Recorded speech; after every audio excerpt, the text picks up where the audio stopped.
नमस्कार सांग मैंने आपण मानु समस्त मो स्टोरी चैनल ले स्वागत। चलतु कहानी शुणा मितलो कथार गोटे के अच्छी भाग 63 पूर्व भाग जदि शुणी ना जल्दी जल्दी शुणी नियंतु। कहानी शुणी सारी सब्सक्राइब करियो केबे भूलिबेनी सांग माने। लेखा कहीं ए जाए किछि कहूनी पवन विषय से खूब भलरे लेखा को चिन्हिछि। आज नुह दीर्घ दिन रे संपर्कटा हुए तो जन्म जन्मांतरर हेले विश्वासर पक्षीटी ता मन पिंजरा छाड़ी उड़ी उड़ी जाउछि दूरकू। रंजन केते अनुनय करुछि लेखा को उड़ीबा को दे नहीं विश्वासर पक्षीटी को। प्लीज लेखा। अनेक समय जाए लेखा रंजन पाई अपेक्षा करिछि। रंजन कौन ए जाए टीवी देखुछि। से बेडरूम रू बाहरी ड्राइंग रूम को आसिला। रंजन सोफा उपरे सोई जाइछि निघोड़ निदरे। टीवी सेमिति चलीछि। टीवी ऑफ न करी सोईगला केमिति केजाणी। एठी कौन पाई सोईला। हाथ बढ़ेला डाकिबाकू हेले पुणी फेरेई आनिला। ता उपरे एते राग तार एमिति कौन कला जे से फेरी आसिला निज रूम को। ना आउ किछि डेरी न करी से पवन विषय रंजन को सबू कहीदेव। आज पवन फोन करिथिला आगकू पुणी कौन भल मंद अछि। हेले एई टिकिया आगरू सी एते खुशी थिला अचानक कौन हैला तार। पवन कथा फोन ने शुणी दे आउ किछि भाबिला कि कौन ना से चिठी रे सबू लेखी जणई देव। ता सहित पवन चिठीटी मध्य रखीदेव। सोफा उपर रंजन खाली छटपट हेउछि। जोठी मन अरण्य घोर दाना नल लागिछि सेठी कौन आखि को एते सहजरे निद आसीबो। लेखा ताकू थरे भी डाकिलानी। डाकिबाकू हाथ बढ़ई पुणी फेरेई नेला। रंजन भाबुछि लेखा थरुटिए पवन विषय कही दियंतानी। से जदि एबे लेखा को पचारिबो ताहले लेखा को खूब खराब फील हेबो। ना से पचारि पारिबनी कि लेखा मनरे कष्ट देई पारिबनी। लेखा पेन पेपर बाहर करी अतीतर सेई पृष्ठाटी ओलटेइला। रंजन तते गोटिए कथा कही बोली बहुत दिनरु भाबुछि हेले तू कौन भाबिबु बोली कही नथिली। हेले आज भाबुछि तू से विषय जानिबा निहाती जरूरी। जानिछु मु बारिपदारे पढ़िला बेले पवन कुमार मिश्र बोली जणे सीनियर को सह परिचय होइथिला मोर। कॉलेज प्रथम दिन रे तांको सह मोर देखा होइथिला। किछि दिन परे से चिठीटी लेखिथिले मते। से चिठीटी तते देउछि पढ़िबु निश्चय। से जणे खूब भल स्टूडेंट थिले किंतु खूब हतभाग्यटीए से। काहेकि हतभाग्य चिठी पढ़िले जानी परिबु। चिठी रे से मते भल पांती बोली लेखि मोर मतामत पचारिथिले। तू मते भलरे जानिछु मु कहा मनरे कष्ट देबाकू चाहेनी।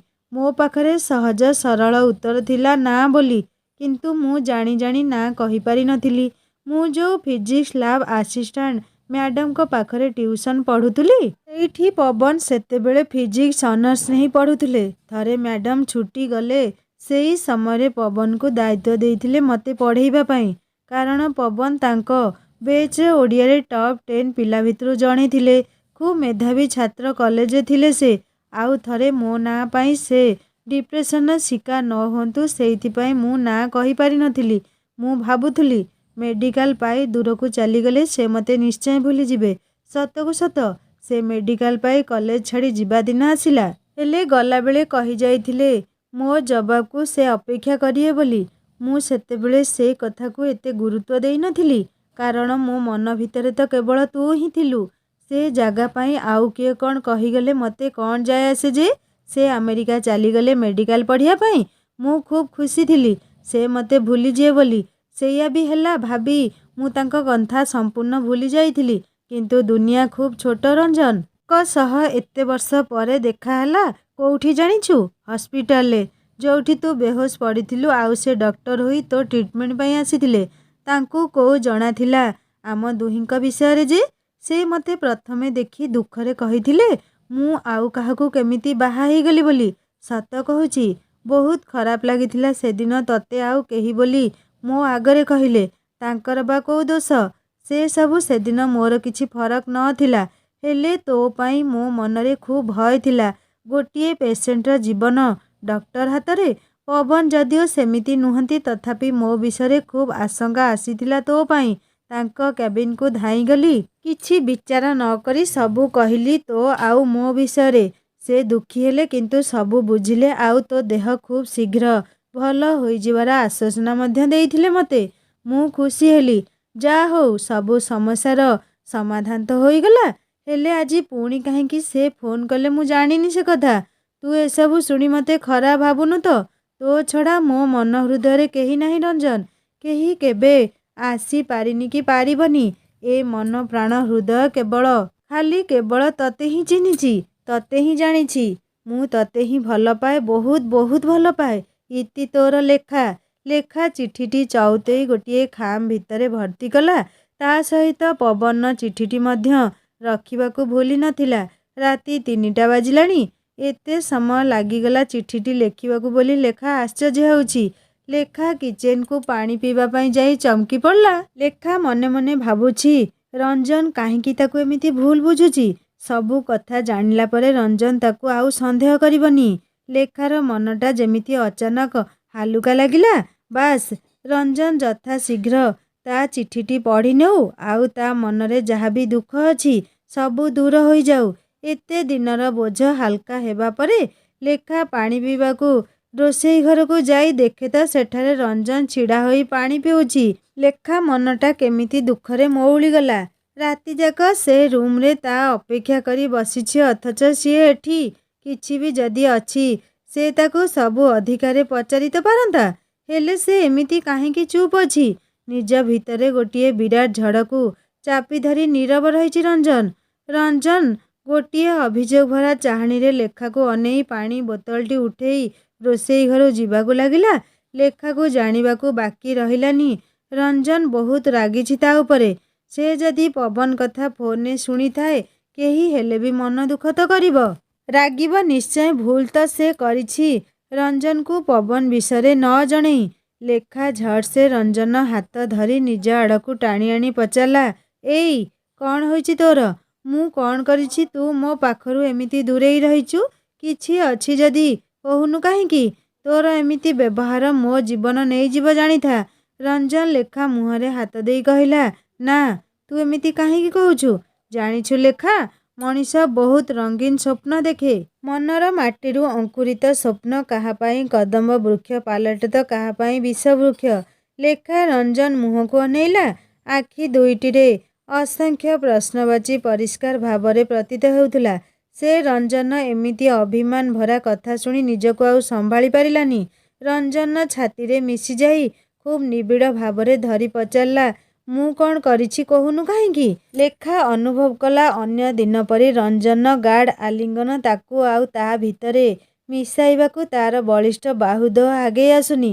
ଲେଖା ଆଖିରେ ଅଶ୍ରୁର ସାଗର ଉତ୍ତାଳ ତରଙ୍ଗରେ ଭରିବାକୁ ଲାଗିଲା। ସେ ରଞ୍ଜନ ଦେହରୁ ନିଜର ହାତ ଦୁଇଟିକୁ ହଟେଇ ଖୁବ୍ ଦ୍ରୁତ ଗତିରେ ସେଠାରୁ ଯିବାକୁ ବାହାରିବା ବେଳେ ରଞ୍ଜନ ପଚାରିଲା, ଡକ୍ଟର ପବନ ସହ ତୋର ସମ୍ପର୍କ କ'ଣ? ଲେଖାର ପାଦ ଦୋହ ସେଇଠି ଅଟକିଗଲା।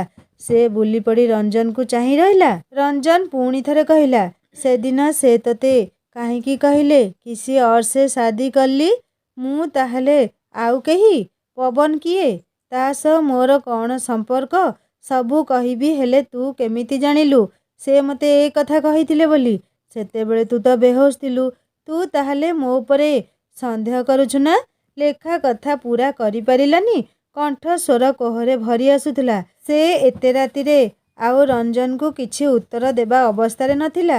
ଶୋଇବାକୁ ଯିବା ପୂର୍ବରୁ କହିଲା, କାଲି ସବୁ ପ୍ରଶ୍ନର ଉତ୍ତର ତୁ ନିଶ୍ଚୟ ପାଇଯିବୁ। ଏତିକି କହି ଲେଖା ଖୁବ୍ ଦ୍ରୁତ ଗତିରେ ସେଠାରୁ ବାହାରିଗଲା। ରଞ୍ଜନ କ'ଣ ପଚାରି କିଛି ଭୁଲ କଲା କି? ନିଜକୁ ସେ ପ୍ରଶ୍ନ କରୁଛି। ଲେଖା ନିଜ ଆଡ଼ୁ ଯାହା କହିଦେବା କଥା ପଚାରିଲା ପରେ ବି ଜବାବ ନ ଦେଇ ଚାଲିଗଲା ଯେ। ନିଜକୁ ନିଜେ କହୁଛି, ହଉ, କାଲିକି ଉତ୍ତର ମିଳୁଛି ଦେଖିବା ତାହେଲେ। ଲେଖା ନିଜ ରୁମ୍ରେ ପଶିଯାଇ ବିଛଣାରେ ନିଜର ଅବଶ ମନ ସହ ଦେହକୁ ଢାଳିଦେଲା। ରାତି ପାହିଲା, ହେଲେ ଆଜି ଯେମିତି ଫୁଟିଲା ଫୁଲରେ ମହକ ନାହିଁ। ସକାଳ ସମୀରଣରେ ଆଉ ସେ ମାଦକତା ନାହିଁ। ସବୁ ଯେମିତି ଫିକା ଫିକା ଦିଶୁଥିଲା। ରାତିରେ ରଞ୍ଜନ ଯଦି ତାକୁ ପଚାରିଲା ତା'ର ବା ଭୁଲ କୋଉଠି?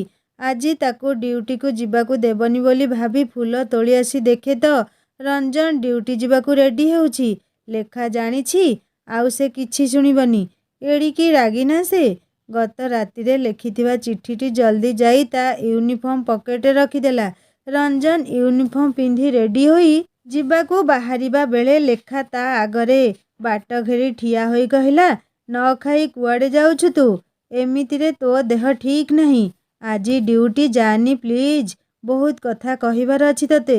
रंजन लेखा को दंडे चाही रहिला। खूब हृदय चिरा चाहाणी। लेखा कहिला एमिति कौन देखुछु? आजी तते जीवाकू देबिनी। रंजन लेखा उपरू नजर हटेई बाहर कबाट आड़कू आसिला। लेखा पुणी थरे कबाट मुहरे छिड़ा होई दुई हाथ प्रसारी कहला आजी ड्यूटी जीवाकू देबिनी तते। मते किछि भल लागुनी। प्लीज मते छाड़ी एमिति काहेकी जाउछु? रंजन तथापि निरुतर। से लेखा को गोटे साइड को आड़े कबाट खोलिबाकू हाथ बढ़ेला। लेखा ता हाथटीकू धरी पकेई कहला प्लीज आजी रहीजा गोटे दिन। तो देह मन किछि भल नाही। एमितिरे कि फ्लाइंग करिबु आजी? रंजन कबाट खोली बाहर को बाहरी जीव। लेखा ता हाथटीकू टाणी धरी शेष चेष्टा करुथिला अटकेया पई। से लेखार हाथ छिंचाड़ी देई कहला मोर किछि हेबनी छाड़ मते। लेखार हजारे बारण सत्वे रंजन गाड़ी स्टार्ट करी बिजुली परी अदृश्य होईगला। लेखार डाहाण आखि डेउछि आजी। सेई अतीत दिनर किछि कथा झलक जेमिति लेखाकू दिसिगला। ता बड़ापांक बाहाघर सारी भुवनेश्वरु फेरिया बेले रास्तारे एमिति ता हाथ छिंचाड़ी संध्यारे खेतकू तरभुज तोलिबाकू जाई निजर मुंड पोलरे बाड़ेई फाटी जाइथिला रंजन। सेदिन सिना अल्प थिला हेले आघात लागिथिला। आजी काहींकी लेखाकू सेई दिन खूब मने पड़ीगला। से दौड़ी आसला ठाकुरंक घरकू। जळुथिबा दीपटी काहींकी अचानक मिंजी मिंजी होई निष्प्रभ हेउथिला। लेखा मनरे अशुभ चिंता बसा बांधिबाकू लागिला। घिया दीप आहुरी दिगदिग हेउथिला। से दुई पापुली घेरेई दीपकू लिभिबारु रक्षा करिबाकू खूब चेष्टा करुछि आजी। अचानक शोइबा घरु धड़ धड़ शब्दरे लेखा अनेइला से आड़कू।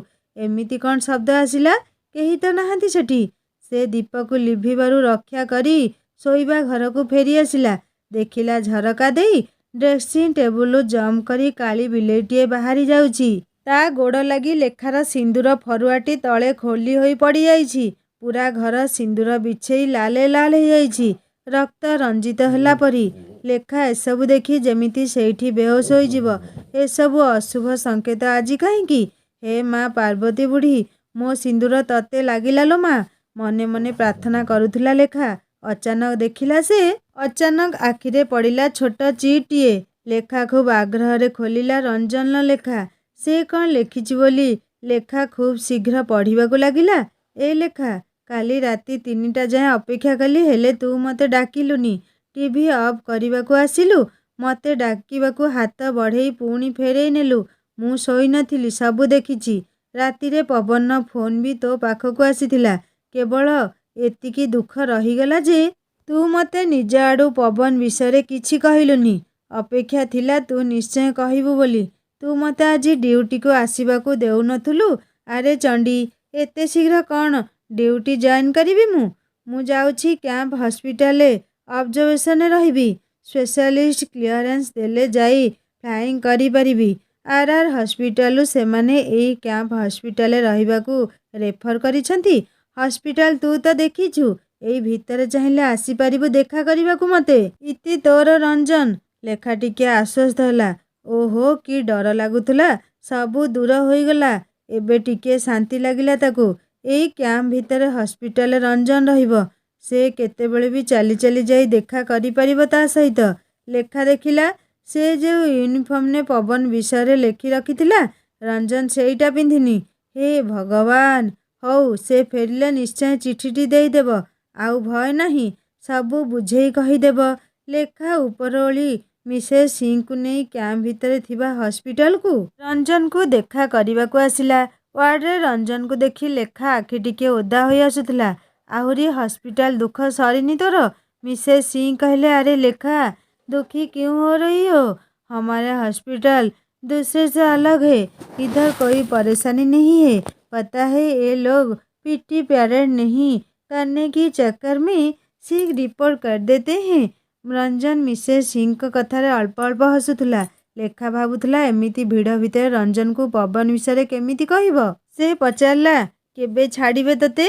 रंजन धीरे से लेखा कान कहला घर को जाई लाभ कौन आउ एठी भलरे अछि। सकाळु संध्या दी पहरे सिस्टर आसुची भल मंद बुझिबाकू। सेतिक बेले सिस्टर आसिला बीपी चेक करिया पई 19 कि 20 बयस हेब नुआ ट्रेनिंग रे थिबा सिस्टर जनक से रंजन को पचारा केमिति अछंती सर। रंजन जानी जानी 32 देखेई कहला फाइन अछि। लेखा रंजन बक्रति बुझी पारिले भी मिछरे मुहरे हस फुटेई कहला हो एंजॉय कर आउ मु आसीबिनी। लेखा से सिस्टर को इंग्लिश रे कहला सिस्टर प्लीज मो हजबैंड को केयर ठीक रे नेउथिबे। एति कही रंजन को बक्र दृष्टि हाणी मिसेस सिंह साथी रे घर को फेरी आसिला। केते बदमाश सकाळे हॉस्पिटल जीव बोली थरुटी भी कहलानी।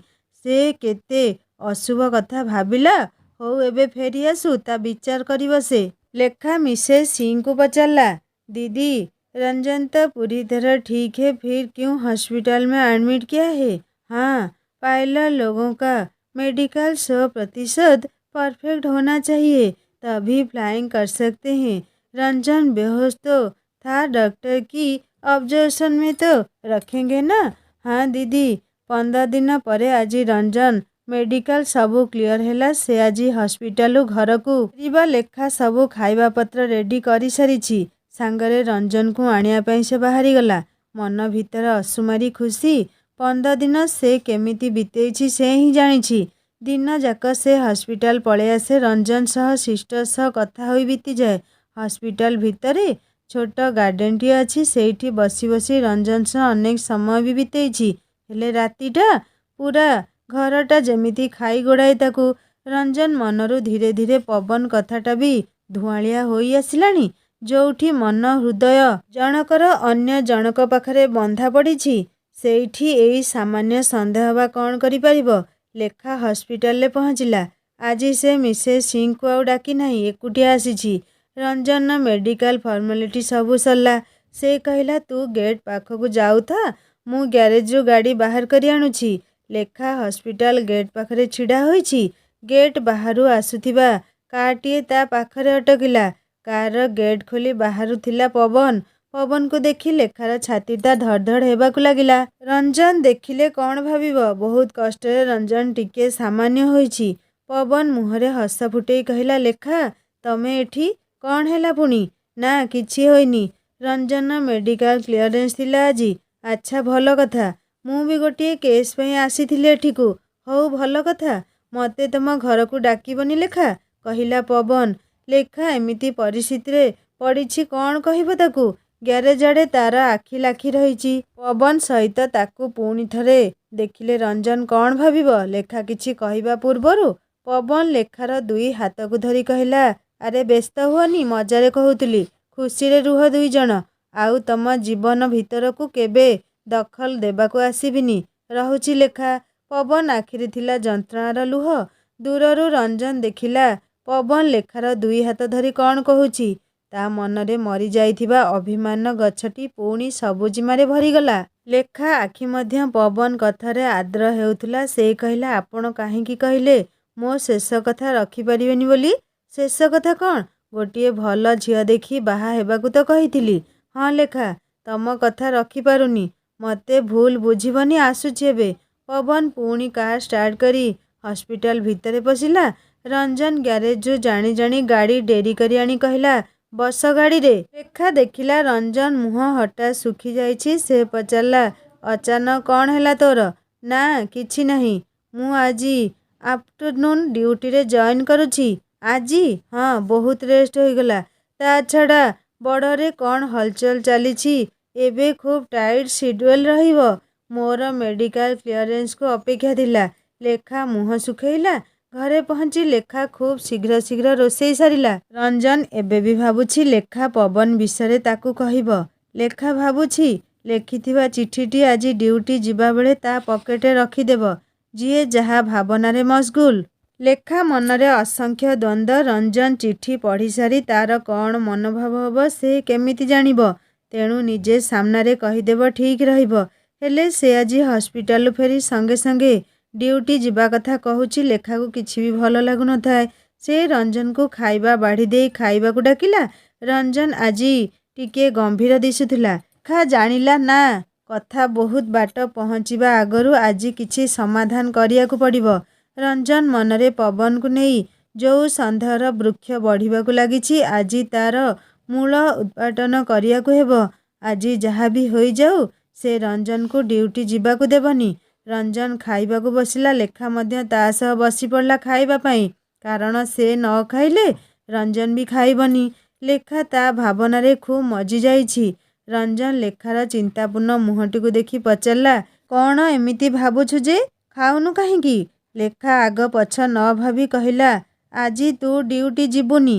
ମୋର ତତେ ବହୁତ କଥା କହିବାର ଅଛି। ରଞ୍ଜନ ମନ ଇଲାକାରେ ପୁଣି ସାତ ସ୍ୱରର ରାଗିଣୀ ଯେମିତି ଝଙ୍କୃତ ହୋଇଗଲା। ଲେଖା ତା ମନର କଷ୍ଟ ବୁଝିପାରିଛି ତାହେଲେ? ସେ କେମିତି ବୁଝିବ? ରଞ୍ଜନ ତାକୁ କେବେ ସନ୍ଦେହ କରିନି କି କରିବନି। ସ୍ୱୟଂ ଭଗବାନ ବି ଲେଖା ନାମରେ କିଛି କହିଲେ ସେ କେବେ ବିଶ୍ୱାସ କରିବନି। ପବନର ଏମିତି କ'ଣ ଅଧିକା ଲେଖା ଉପରେ? ସେ ପ୍ରଥମ ଦେଖାରେ ଏମିତି କହିଗଲା। ସେତିକି ଜାଣିବାକୁ ଇଚ୍ଛା ତାର। ରଞ୍ଜନ ଲେଖା ମୁହଁକୁ ଦେଖିଲା ଖୁବ୍ ପ୍ରେମଭରା ଆଖିରେ। ଏମିତି କ'ଣ ଦେଖୁଛୁ ତୁ ମୋତେ? ଠିକ୍ ଅଛି, ଯିବିନି ଡ୍ୟୁଟି।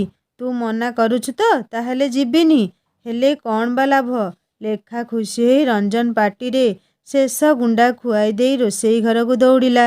ଝରକା ଦେଇ ଦେଖିଲା ସେଇ ପାରା ହଳକ ଗୁଟୁରୁ ଗୁଁ କରିବାରେ ବ୍ୟସ୍ତ। ସେ ଦୁହେଁ ଥଣ୍ଟକୁ ଥଣ୍ଟ ଘଷି ସେଇ ପ୍ରଣୟ ମୁହୂର୍ତ୍ତର ଆନନ୍ଦ ଉପଭୋଗ କରୁଥିଲେ। ଲେଖା ଆଜି କାହିଁକି ପୁଲକିତ ହେଲା। ମୁହଁ ଅଚାନକ ଲାଲ ହେଉଥିଲା ତାର। ସେ ଲାଜରେ ବୁଲି ପଡ଼ୁ ପଡ଼ୁ ରଞ୍ଜନ ଛାତିରେ ଖୁବ୍ ଜୋରରେ ଧକ୍କା ହେଲା।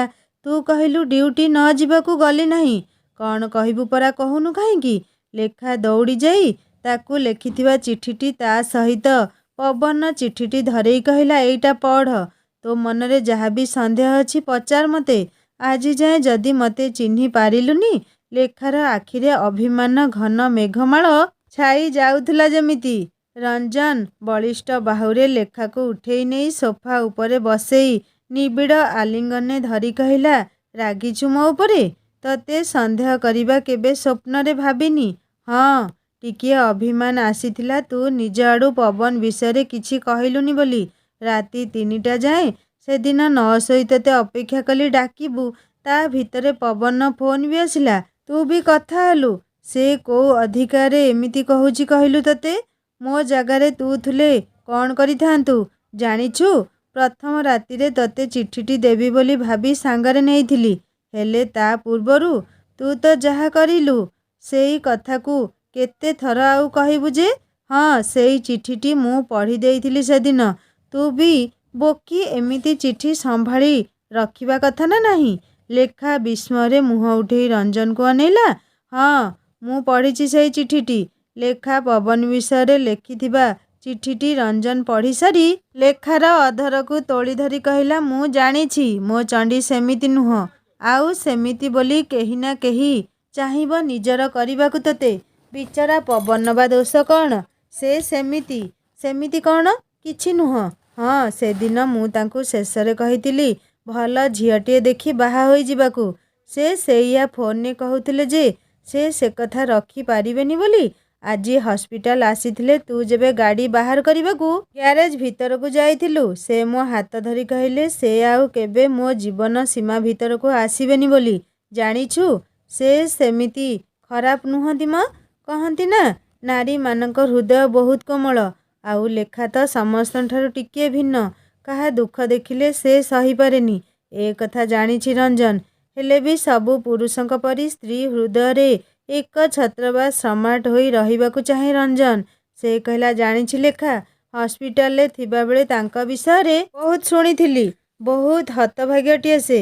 ଜାଣିଛୁ ମୁଁ ଭାବିଥିଲି ସେ ମେଡ଼ିକାଲ ପାଇ ଚାଲିଗଲେ ମୋତେ ଭୁଲିଯିବେ। ହେଲେ ଏତେ ବର୍ଷ ପରେ ଏମିତି ଦେଖାହବ ମୁଁ କେବେ ସ୍ୱପ୍ନରେ ଭାବିନଥିଲି। ତତେ ବହୁତ ଆଗରୁ କହିଦେବି ବୋଲି ଭାବିଥିଲି। ହେଲେ ତୁ କ'ଣ ଭାବିବୁ ମୋତେ କାଳେ ଛାଡ଼ିଦେବୁ? ସେଇଥିପାଇଁ ତ। ଲେଖା ମୁହଁରୁ କଥା ନ ସରୁଣୁ ରଞ୍ଜନ ତାକୁ ଖୁବ୍ ନିବିଡ଼ ଭାବରେ ଧରି କହିଲା, ନା ନା ନା, ସେମିତି କହନା। ନା ତତେ ସେଦିନ ଛାଡ଼ିବାର ଥିଲା, ନା ଆଜି ଅଛି, ନା ଆଗକୁ ଛାଡ଼ିବି। ସେ ପବନ ମଳୟ ମରୁତ କିଏ ବି ଆସୁନା କାହିଁକି? ଲେଖା ଆଖିରେ ଲୁହ ଥିଲା। ସତ କହୁଛୁ? ହେଲେ ଏଇ ଛୋଟ କଥା ପାଇଁ କେତେ ଅଭିମାନ କଲୁ ଆଉ ଆଜି ଯାଏଁ ମୋତେ? ଆଉ ନୁହଁ ଲେଖା, ଆଈଙ୍କର ଆସିବା ବ୍ୟବସ୍ଥା ତ କରିବାକୁ ପଡ଼ିବ ନା। ରଞ୍ଜନ ମୁହଁରେ ଦୁଷ୍ଟାମିର ହସ। ଲେଖା ରଞ୍ଜନ କହିବାର ଅଭିପ୍ରାୟ ବୁଝି ଲାଜରେ ମୁହଁ ଲୁଚେଇଲା। ରଞ୍ଜନ ମନରୁ ଲେଖା ପ୍ରତି ଥିବା ସମସ୍ତ ଅଭିମାନ ଅଭିଯୋଗ ସବୁ କୁଆଡ଼େ ଗୋଟିଏ କ୍ଷଣରେ ଗାୟବ ହୋଇଗଲା। ଦୂର ଦିଗ୍ବଳୟରେ ଅସ୍ତଗାମୀ ସୂର୍ଯ୍ୟ ଯାଉଥିଲେ ସେମାନଙ୍କ ଜୀବନରୁ ସବୁ ଦୁଃଖ ଅଭିମାନକୁ ସାଙ୍ଗରେ ଧରି। ଲେଖା ରଞ୍ଜନ ପାଖରୁ ମୁକୁଳି ପଛ ଦୁଆର ଖୋଲି ଡୁବି ଯାଉଥିବା ସୂର୍ଯ୍ୟଙ୍କୁ ଅନେଇଲା। ରକ୍ତିମ ଲାଲିମାରେ ମୁହଁ ତାର ଲାଲ ଦିଶୁଥିଲା। ପ୍ରୀତିର ଲାଲିମା କି ସୂର୍ଯ୍ୟଙ୍କ ଲାଲିମା କିଛି ଜଣା ପଡ଼ୁ ନଥିଲା। ରଞ୍ଜନ ପାଖକୁ ଲାଗି ଆସି କହିଲା, ଲେଖା, ଚାଲ ଆଜି ପୁରା ହିଣ୍ଡନ ଡୋମେଷ୍ଟିକ୍ ଏରିଆ ବୁଲି ଆସିବା ପୌଦଲ।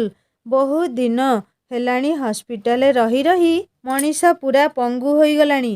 ଲେଖା ହସିଦେଇ କହିଲା, ମୁଁ ଯଦି ଚାଲି ନ ପାରିଲି ଏତେ ରାସ୍ତା ତୋ ସହିତ? ରଞ୍ଜନ ଲେଖାର ଓଠରେ ଦୁଷ୍ଟାମୀର ସଙ୍କେତଟିଏ ଆଙ୍କି ଦେଇ କହିଲା, ମୁଁ ଅଛି ପରା, ଟେକି ଟେକି ନେଇ ଆସିବି ଘର ଯାଏଁ। ତୁ ଆଉ ହେବୁନି ମ। ଲେଖା କ୍ୱାର୍ଟର ଲକ୍ କରି ବାହାରିଲା ରଞ୍ଜନ ସହ। କିଛି ଦୂର ଯିବା ପରେ ଲେଖା ରଞ୍ଜନର ହାତ ଦୁଇ ହାତରେ ଧରି କହିଲା, ତୁ ଆଉ ଏତେ ସ୍ପିଡରେ ଚାଲିବୁନି ତ? ମୁଁ ଆଉ ତୋ ସହିତ ତୋ ପଛରେ ଦୌଡ଼ି ପାରିବିନି। ମୋ ସ୍ପିଡରେ ତତେ ଚାଲିବାକୁ ପଡ଼ିବ ଲେଖା। ତୋ ସ୍ପିଡରେ ଚାଲିଲେ ଘରେ ପହଞ୍ଚିବାକୁ ରାତି 12 ବାଜିବ। ଲେଖା, ବାକି ପ୍ରୋଗ୍ରାମ ସବୁ? ଲେଖା ତା ହାତ ଛାଡ଼ି ଦେଇ ନିଜ କପାଳକୁ ପିଟି କହିଲା, ହେ ଭଗବାନ, ତୋ ଗାଡ଼ି କେତେବେଳେ କୋଉ ଟ୍ରାକରେ ଚାଲେ ମୁଁ କିଛି ବୁଝିପାରେନି। ରଞ୍ଜନର ମନଗାଡ଼ି ଏବେ ପବନ ବେଗରେ ତୋଫାନ ସହିତ ମେଳ ସାଜିଛି। ପ୍ରେମ ଟ୍ରାକରେ ମାଡ଼ି ଚାଲିଛି ଆଗକୁ ଆଗକୁ। ଦୁର୍ଘଟଣାର ଶିକାର ହେବ କି କ'ଣ ସେଥିପ୍ରତି ତାର ଧ୍ୟାନ ନାହିଁ ଜମା। ଲକ୍ଷ୍ୟ କେବଳ ସେଇ ଈପ୍ସିତ ମୁହୂର୍ତ୍ତର। ଲେଖା ପୁଣି ଥରେ ରଞ୍ଜନର ହାତ ଧରି ତା ପାଦରେ ପାଦ ମିଶେଇ ଆଗକୁ ଆଗଉଥିଲା। ପ୍ରେମ ପଥରେ ଦୁଇଟି ନିରୀହ ପକ୍ଷୀ ସୁନ୍ଦର ନୀଡ଼ଟିଏ ରଚିବାକୁ କାଠିକୁଟା ସଂଗ୍ରହ ଅଭିଯାନରେ ବାହାରିଛନ୍ତି। ସନ୍ଧ୍ୟା ସମୀରଣ ଦୁହିଁଙ୍କୁ ଖୁବ୍ ମତୁଆଲା କରୁଛି।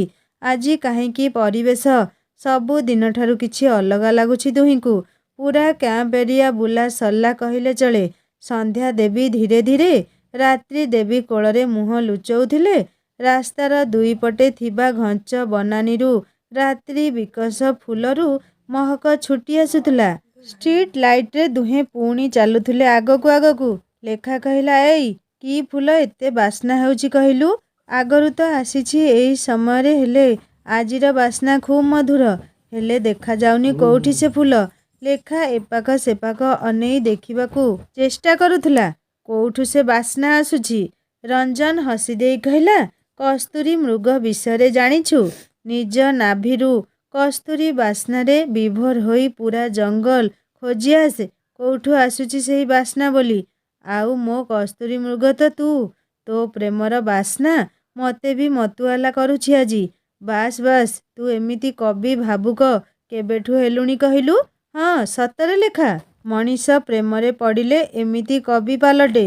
ଯେମିତି ସେଦିନ ତତେ ନିଦରୁ ଉଠେଇଲା ପରେ ମୋ ପ୍ରେମରେ ପଡ଼ି ତୁ ପ୍ରଥମ କବିତା ଲେଖି ପକେଇଥିଲୁ। ନାଇଁ, ମୁଁ ତ ତା ପୂର୍ବରୁ ତୋ ପାଇଁ। ଲେଖା କଥା ଅଧା ରଖି ରଞ୍ଜନକୁ ତୀକ୍ଷ୍ଣ ନଜରରେ ହାଣିଲା। କ'ଣ ହେଲା ଏମିତି ଦେଖୁଛୁ ଯେ? ତୁ ମୋ ଡାଏରୀ ପଢ଼ି ଦେଇଛୁ ନା? ଅଥଚ ନିଜ ଡାଏରୀ କୋଉଠି ଲୁଚେଇ ରଖିଛୁ ମତେ ଦେଖଉନୁ। ଡାଏରୀ କ'ଣ ପଢ଼ିବୁ? ହୃଦୟଟି ମୋର ଖୋଲା ତୋ ପାଇଁ। ଯଦି ପଢ଼ିପାରିବୁ ପଢ଼ିନେ। ରଞ୍ଜନ ଲେଖାର ଗାଲ ଚିମୁଟି ଦେଇ କହିଲା। ଲେଖା ମିଛିମିଛିକା ମୁହଁ ଫଣ ଫଣ କରି ତା ହାତରୁ ହାତ ଛିଞ୍ଚାଡ଼ି ଦ୍ରୁତ ପାଦ ପକେଇ ରଞ୍ଜନର ଆଗେ ଆଗେ ଚାଲିବାକୁ ଲାଗିଲା। ରଞ୍ଜନ ମନେ ମନେ ଲେଖାକୁ କହୁଛି, ଚଣ୍ଡୀ କୋଉଠିକାର? କିଛି ଦୂର ଯାଇଛି କି ନାହିଁ? ଗଛ ଆଢ଼ୁଆଳରୁ ନୀଳ ଗାଈଟିଏ ବାହାରି ରାସ୍ତାର ଏ ପାଖରୁ ସେ ପାଖ ଦୌଡ଼ି ପଳେଇଲା। ଲେଖା କେବେ ନୀଳଗାଈ ଦେଖି ନଥିଲା। ସେ ମାଆଲୋ ବୋଲି ଚିଲେଇ ପଛକୁ ଫେରି ରଞ୍ଜନକୁ ଖୁବ୍ ନିବିଡ଼ ଭାବରେ ଜାବୁଡ଼ି ଧରିଲା। ରଞ୍ଜନ ବିଜୟର ହସଟିଏ ହସି କହିଲା, ଯାଉଥିଲୁ ପରା ଏକୁଟିଆ, ଯା ଏବେ। ଲେଖା ସେମିତି ରଞ୍ଜନକୁ ଧରି ଠିଆ ହୋଇଥିଲା। ଆରେ, ଏଇ ଜଙ୍ଗଲ ଭିତରେ ନୀଳଗାଈ, ଝିଙ୍କ, ହରିଣ ସବୁ ଅଛନ୍ତି ପରା। ରାତି ହେଲେ ବାହାରନ୍ତି। ବେଳେ ବେଳେ ରନୱେକୁ ପଳେଇ ବି ଆସନ୍ତି। ଲେଣ୍ଡିଂ ବେଳେ ସେଇଥିପାଇଁ ଲୋକଙ୍କର ଡ୍ୟୁଟି ବି ଲାଗେ। ଲେଖା ଆଉ ସାହସ କରି ଏକା ଏକୁଟିଆ ନ ଚାଲି ରଞ୍ଜନ ସହ ପୁଣି ଚାଲିଲା। ଯୁଗ୍ମ ଜୀବନର ଆରମ୍ଭ ପାଦରେ ପାଦ ମିଶେଇ ଚାଲିଲେ ସିନା ଆଗକୁ ବି ଏମିତି ଚାଲିପାରିବେ। ରଞ୍ଜନ ଲେଖାର ହାତ ଦୁଇଟି ଧରି କହିଲା, ଆରେ ମୁଁ ତୋ ଡାଏରୀ ପଢ଼ିନି। ବାହାଘର ପରେ ଆମ ଘରେ ତୋ ସୁଟକେସ୍ ଅଧା ଖୋଲା ପଡ଼ିଥିଲା। ତାକୁ ବନ୍ଦ କରିବା ପାଇଁ ଖୋଲିଲି। ଉପରେ ତୋ ଡାଏରୀଟି ଥିଲା। ଖୋଲିଲି ଏମିତି ସେଇ ପେଜ୍ ବାହାରିଲା ଯୋଉଠି ତୁ ଲେଖିଥିଲୁ।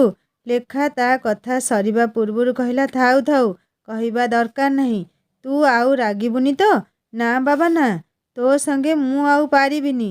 ପ୍ରାୟ ରାତି 8ଟା ହେଲାଣି। ପୁରା ହିଣ୍ଡନ୍ ଏୟାରଫୋର୍ସ ଷ୍ଟେସନ ଦୁଇଜଣ ବୁଲି ସାରିଲେ।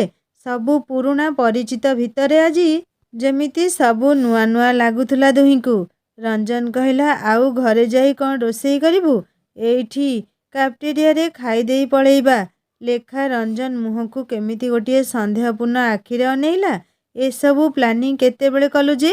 ରାତି 8ଟା ଯାଏ ବୁଲେଇବା, କାଫେଟେରିଆରେ ଡିନର କରେଇବା, ଆଉ କ'ଣ କ'ଣ ପ୍ଲାନ୍ ଅଛି ତୋର? ସାଙ୍ଗମାନେ?